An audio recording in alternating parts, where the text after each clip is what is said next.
அம்மா, என்னாச்சுமா? ஏன் இவ்வளவு பதட்டமா இருக்கீங்க? சொல்லுங்கம்மா, என்னாச்சு? உங்க அப்பாக்கு ஏதோ நடந்த மாதிரி எனக்கு கனவு வந்துச்சு சின்னு. அப்பாவா? அப்பாவுக்கு எதாவது ஆச்சுன்னா உங்களால தாங்கிக்க முடியாதா? அப்பா உங்களை அவ்வளோ நல்லா பாத்துக்குவாரா? அப்பா உங்க மேல அவ்வளோ பாசம் வச்சிருப்பாரா? ஆனா அப்பா யாருமா?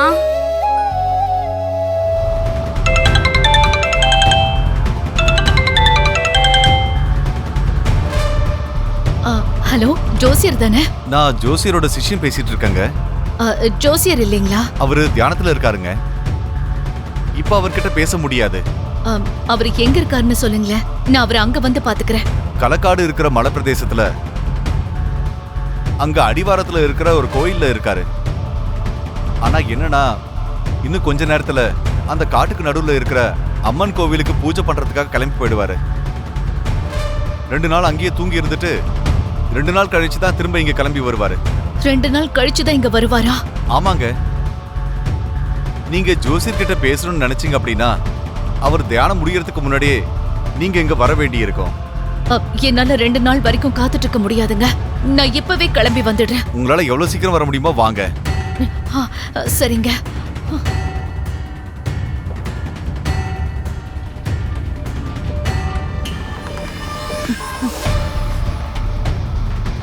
மாம், என்ன ஆச்சு?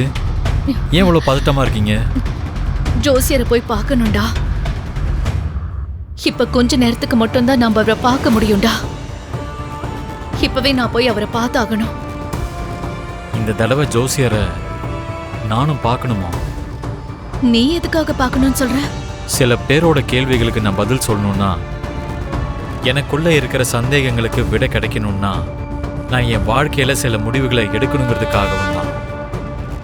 ஜோசியர் சொல்ற வாக்கையும் உபதேசத்தையும் கேட்கணும். அதனால்தான் நான் அவரை பார்க்கணும். சரி மித்ரா, அப்ப நம்ம கிளம்பி போலாம். வா. சரிங்கம்மா.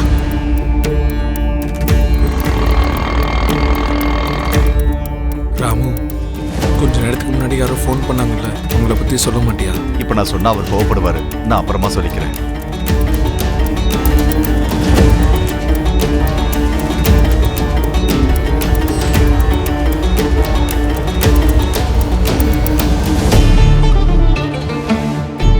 மாம்,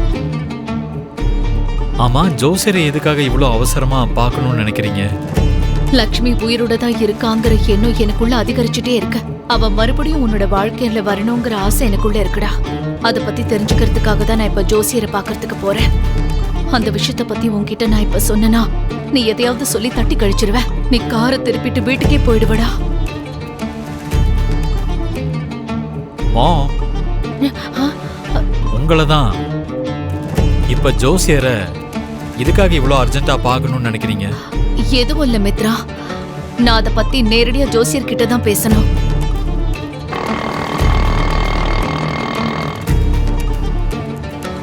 அண்ணா அண்ணா, அங்க நிறுத்துறீங்களா? எக்ஸ்கியூஸ் மீ, இங்க மாரியம்மன் கோவில் எங்க இருக்கு? எப்படி போகணும்? அப்படியே ஸ்ட்ரைட்டா போயிட்டு நீங்க லெஃப்ட் திரும்புங்க, அங்க இருக்கும். தேங்க்ஸ்ங்க அண்ணா. அப்படி போங்கண்ணா.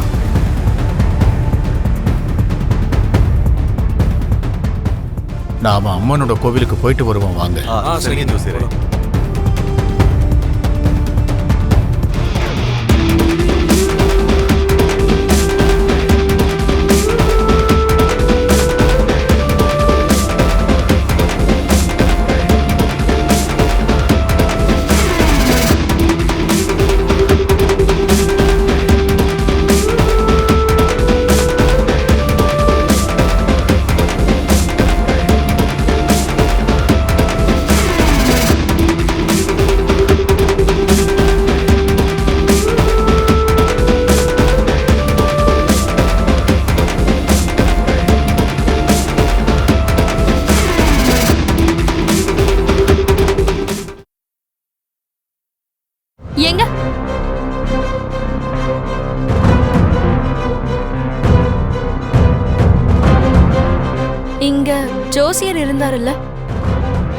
அவர் இப்பதாம்மா காட்டுக்குள்ள இருக்கிற அம்மன் கோயிலுக்கு போயிருக்காருமா.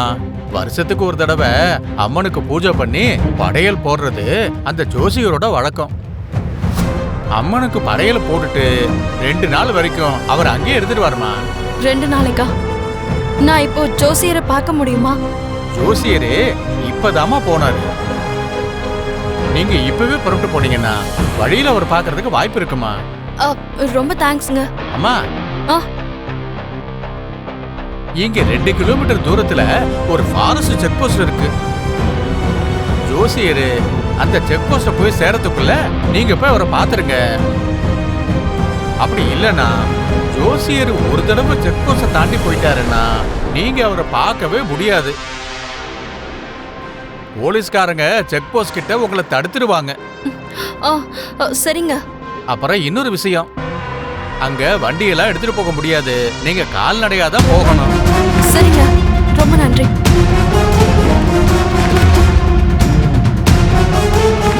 மித்ரா, கொஞ்சம் ஸ்பீடா போயிண்டா. டென்ஷன் ஆகாதீங்கம்மா, நினைச்ச டைம்குள்ள போயிடலாம். அப்படி இல்லடா, ஜோசியர் தியானத்தை முடிச்சுட்டா காட்டுக்குள்ள இருக்கிற அம்மன் கோவிலுக்கு அவர் போயிடுவாராம். அதுக்குள்ள போய் நம்ம ஜோசியரை பார்த்தாகணும்டா. சரி சரி, நீங்க டென்ஷன் ஆகாதீங்க.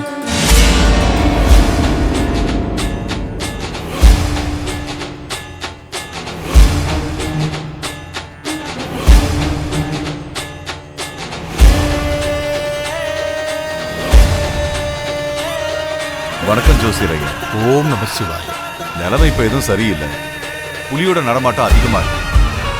புலி நடமாட்டம் இருக்கிற இந்த சமயத்துல இந்த பூஜை இதெல்லாம் தேவையா? நீங்களே சொல்லுங்க. அம்மன் மேல முழு நம்பிக்கை வச்சு போறேன்.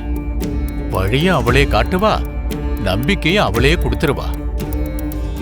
நீங்க எதுவும் யோசிக்காதீங்க. நீங்க ஏற்கனவே மேலதிகாரி கிட்ட இருந்து பர்மிஷன் வாங்கிட்டதுனால நீங்க போறதுல எந்த தடையும் இல்லை. இல்லைன்னா கண்டிப்பா நான் உங்களை போக விட்டுருக்கவே மாட்டேன். எது என்னவானாலும் எங்க வேலையை நாங்க சரியா பண்ணிதானே ஆகணும். எங்க கான்ஸ்டபிள்ஸையும் உங்க கூட அனுப்புறேன். உங்க மனசுக்கு அப்படி தோணுதுன்னா நீங்க அப்படியே பண்ணுங்க. ரொம்ப சந்தோஷம். கான்ஸ்டபிள், ஓபன் பண்ணு.